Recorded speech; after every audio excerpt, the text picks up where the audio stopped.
संबंध और पानी एक समान होते हैं, न कोई रंग, न कोई रूप, न कोई खुशबू।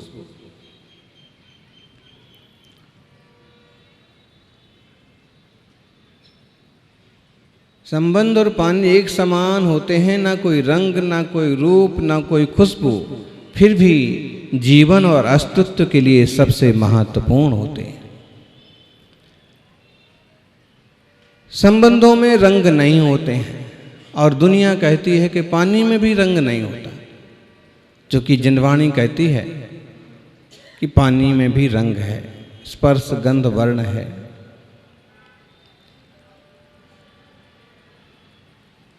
पानी और रिश्ते ऐसे हैं कि जिनमें रंग रूप और खुशबू नहीं है, लेकिन जीवन में सबसे महत्वपूर्ण वही है।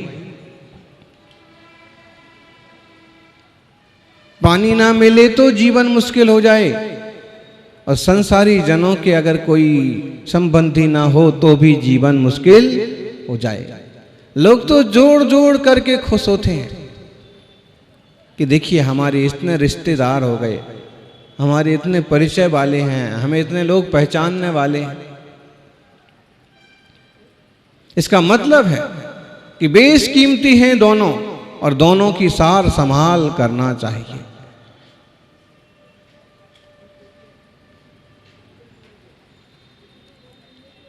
आध्यात्मिक आचार्य इस बात को कहते हैं कि दुनिया के संबंधों में अपने आत्मा के संबंध मत भूल जाइए।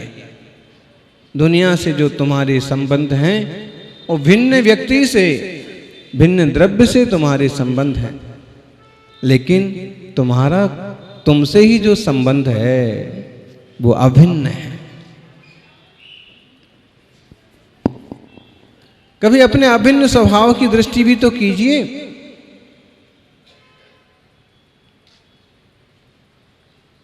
अपने सत स्वभाव की भी तो परख कीजिए।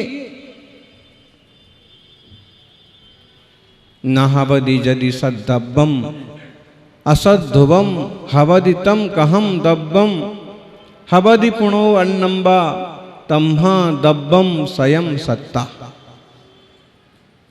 प्रवचन सार की 105 नंबर की गाथा। ऐसे कहा है, यदि द्रव्य स्वरूप से ही सत ना हो तो नियम से असत होगा, और जो असत हो वह द्रव्य कैसे हो सकता है? सत्ता से द्रव्य का भिन्न होना संभव नहीं है, इसलिए द्रव्य स्वयं सत्ता ही है। जल है तो शीतलता उसके साथ है,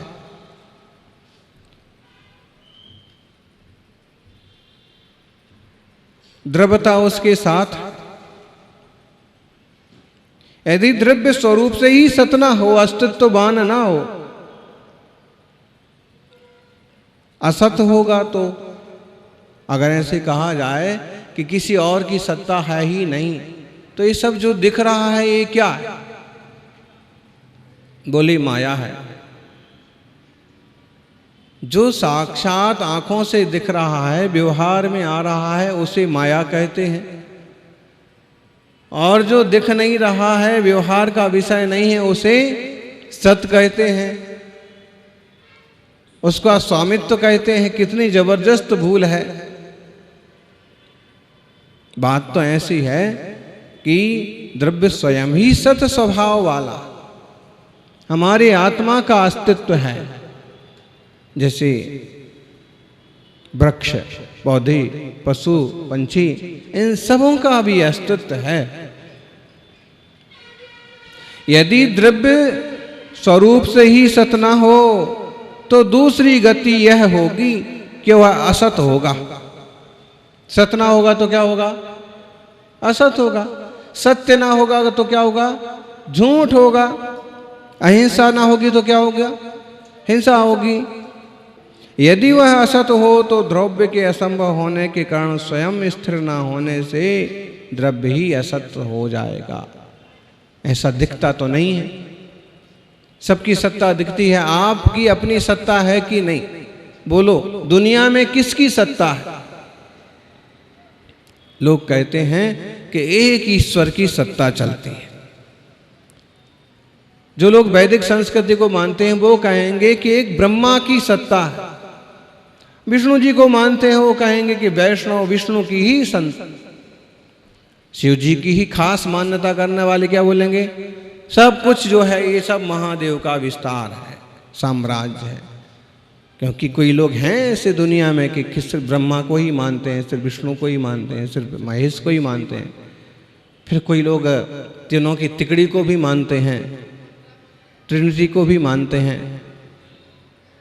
ऐसे ही फिर कोई श्री राम को मानते हैं तो कोई श्री कृष्ण को ही मानते हैं। कोई लोग ऐसे मिलेंगे कि दोनों को मानते हैं। तरह तरह के लोग हैं, तरह तरह की सोच है। ये तो ऐसा ही है जैसे आपके यहाँ है कि कोई तो अमुक तीर्थंकर को ही एकदम बहुत ज़्यादा महत्व देते हैं और दूसरे तीर्थंकर के कहो मंदिर भी ना जाए, ऐसे भी मिल जाएंगे लोग। ऐसे ही अमुक गुरु जी को बहुत ज़्यादा महत्व देंगे और कहो घर के सामने से मुनि निकल जाएं तो उनको भी नमस्कार नहीं करेंगे। तो दुनिया है। वैदिक कहते हैं कि सारा ईश्वर का ही विस्तार है। ईश्वर की मर्जी के बिना पत्ता नहीं हिलता, पत्ता नहीं हिलता है। किसकी मर्जी के बिना? अच्छा, और जो मुसलमान के लोग हैं, जो इस्लाम को मानने वाले, वो क्या बोलेंगे? खुदा की मर्जी के बिना कुछ नहीं होता। मतलब क्या हुआ? बात तो एक ही हो गई ना।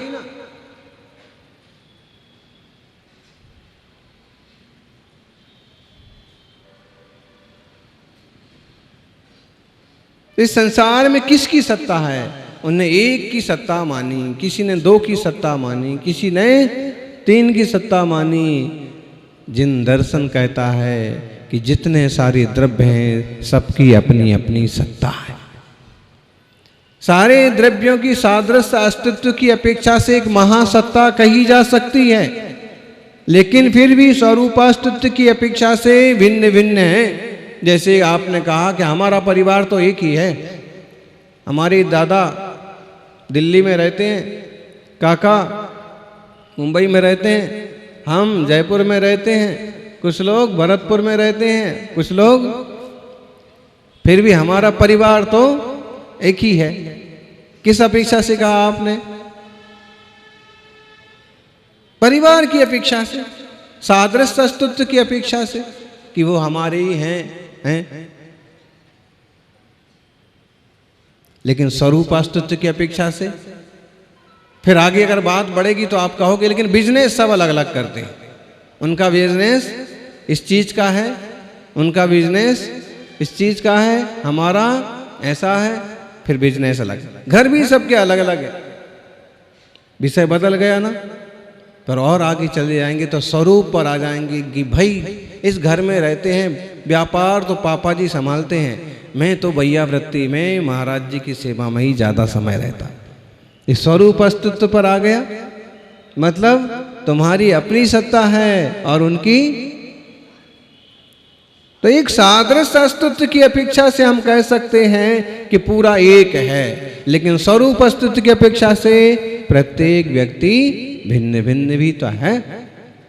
ज्ञानी को ये बोध होता है कि जैसे मेरा अस्तित्व है वैसे उसका अस्तित्व है, कोई किसी का अस्तित्व मिटा सकता नहीं। आप देखना कभी कभी कोई इतना गुस्सा वाला व्यक्ति होता है और ऐसे दांत किरकिरा के बोलता है कि मैं इसका अस्तित्व खत्म कर दूंगा। किसका अस्तित्व खत्म कर दोगे तुम?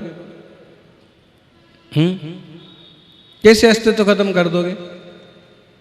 जिस चीज का अस्तित्व है उसका अस्तित्व कभी खत्म नहीं हो सकता, और जिसका अस्तित्व है ही नहीं उसे तुम पैदा नहीं कर सकते। कैसे अस्तित्व खत्म करोगे?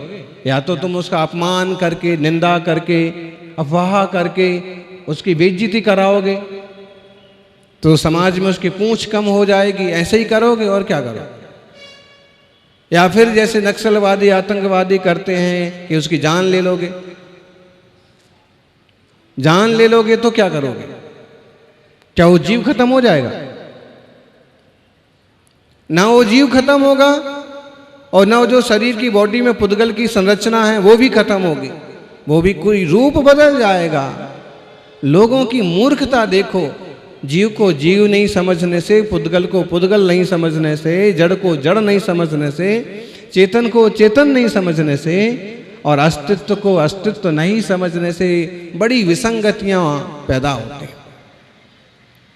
अभी एक दुर्घटना सुनने को मिली। 108 साल की बूढ़ी माँ ने चांदी के मोटे मोटे कड़े पहन रखे थे। क्या बोलते राजस्थानी भाषा में? पाँव में अलग, हाथ में अलग।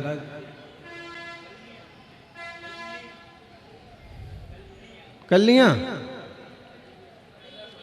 तोड़ा, कड़े, जो भी है चांदी के, और गले में सोने की चैन। अब देखिए हकर शकल, चैन पहनने वालों को चैन नहीं रहता, ध्यान रखना। जिसके पास जितनी मोटी चैन वो उतना मोटा बेचैन। हाँ, और अगर आपको नहीं भरोसा हो तो यहाँ पहन के आओ नसिया जी कभी। कहो मालूम पड़ा कि ऑटो में बैठते बैठते ही छीनने वाले और इधर से खींच के ले गए, तो अभी जो पहनने का चैन था ना वो चैन सब गायब हो जाएगा। और कहो नसिया जी आना ही बंद हो जाएगा कि भाई वहाँ तो जो है रास्ते में ऐसे लोग मिलते हैं। और कभी बड़ा प्रोग्राम होता है तो वो इस टाइप के जो लोग हैं वो अंदर भी आप लोगों की सहायता के लिए आ जाते हैं।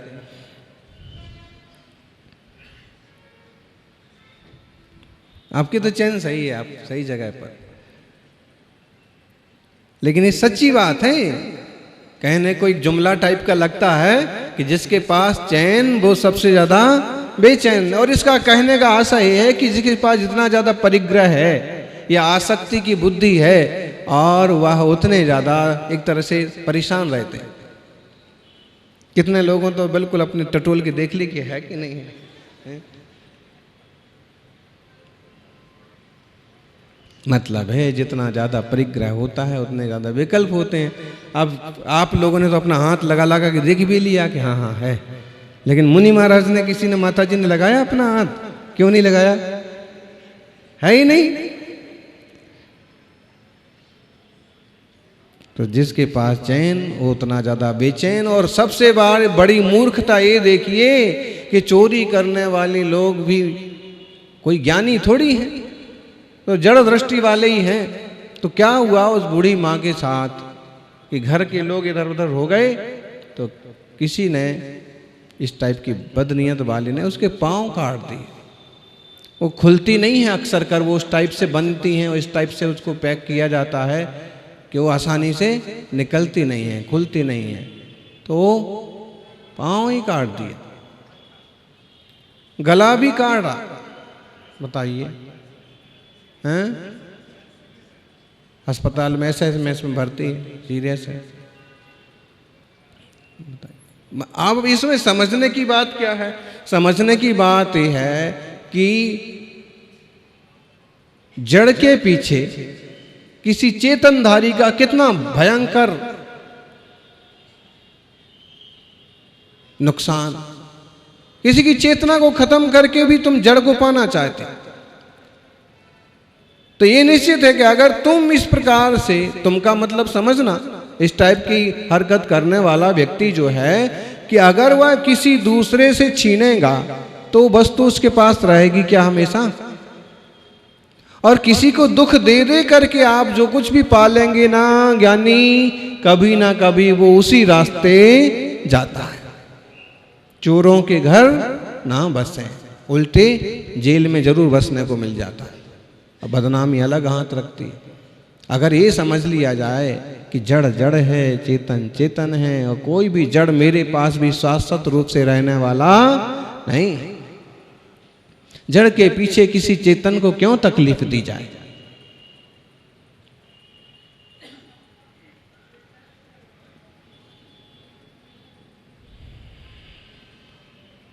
जड़ का मतलब पुद्गल है, सोना है, चांदी है तो आखिर मिट्टी। साइंस कहता है कि मिट्टी धीरे धीरे इस अवस्था में पहुंच जाती है कि वो लोहा बन जाए, और लोहा धीरे धीरे इस अवस्था में पहुंच जाता है कि वो चांदा, शीशा, जस्ता बन जाए, और तांबा, शीशा, जस्ता धीरे धीरे धीरे धीरे कई हजार सालों में इस अवस्था में पहुंच जाता है कि वो सोना बन जाए। सोना कैसे बनता है?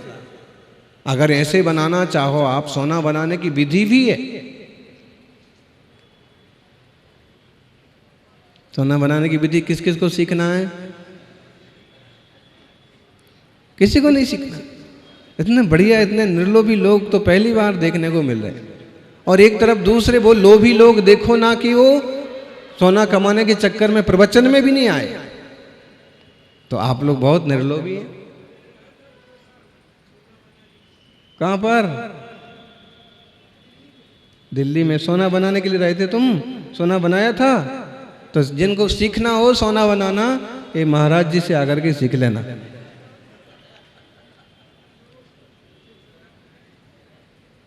ऐसे कहते आचार्य महावीर कीर्ति जी को भी ये विद्या आती थी, कुछ लोगों को बताया भी था। लेकिन एक बात है, वो भी ऐसा कहते थे और हम भी ऐसा कहते हैं, और शास्त्र में समय सार में इस टाइप के गाथा भी आए कि अति सोहन जो एण, अति शोधन योग से जिस प्रकार से अमुक अमुक वस्तुएं मिलाने पर, अमुक अमुक तरह से ताप देने पर लोहा या तांबा सोना बन जाता है, या पारा सोना बन जाता है, उसी प्रकार से तपाने पर शुद्धोपयोग के बल से, वेद विज्ञान के बल से आत्मा भी परमात्मा बन जाता है। फिर एक बात उसमें जोड़ देते हैं कि इस सब के लिए तुम्हारा सौभाग्य होना भी जरूरी है। यानी सब चीजें सबको नहीं आती। और एक बात है, जड़ द्रव्यों से सोना बनाना किसी को आ भी जाए, लेकिन जड़ तो जड़ ही रहेगा ना। लेकिन जिसको अपने चेतन को सिद्ध बनाना आ गया, सोना बनाना आ गया, उसका बेड़ा पार हो जाता है। यह उपदेश रूप शासन है कि इस शासन से चलोगे तो तुम्हारा कल्याण होगा, और इस शासन से ना चलोगे तो 84 लाख योनियों की जेल होगी, 4 गतियों की। हम वीर भगवान के शासन में चलें, आत्म कल्याण करें। जय बोलिए 24 तीर्थंकर भगवान की, महावीर भगवान की।